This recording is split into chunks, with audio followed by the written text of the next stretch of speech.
Leader of the opposition, সেও কিন্তু রাজ্য সরকারের, এই মমতা বন্দ্যোপাধ্যায় সরকারের উল্লেখযোগ্য পরিবহন মন্ত্রী এবং অন্যান্য অনেক ক্ষমতার জায়গায় ছিলেন।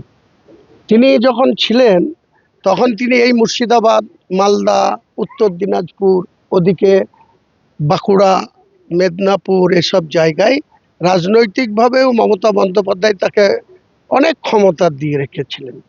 আমি দেখেছি এই লালগোলা থেকে যখন বেআইনিভাবে কেন্দ্র সরকারের অফিসাররা, যাদের বর্ডার আগলানোর কথা, সেই সমস্ত অফিসারদের সহযোগিতায় যখন হাজার হাজার গরু পাচার হয়েছে, কোটি কোটি টাকা রাতারাতি তোলা হয়েছে, তখন এই লিডার অফ দ্য অপোজিশন তার ভাগ ঠিক করে বুঝে নিয়েছেন এবং তিনি এই মুর্শিদাবাদ থেকে কোটি কোটি টাকা তুলে নিয়ে গিয়েছেন।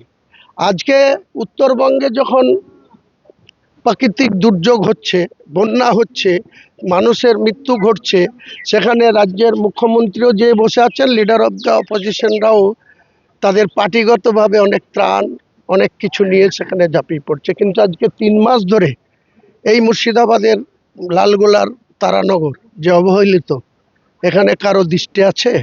তাহলে হোকের নাম বাবাজি, যদি আমরা মুর্শিদাবাদের মানুষ যদি সোচ্চার হই, তখন দেখবেন সবাই ছুটবে।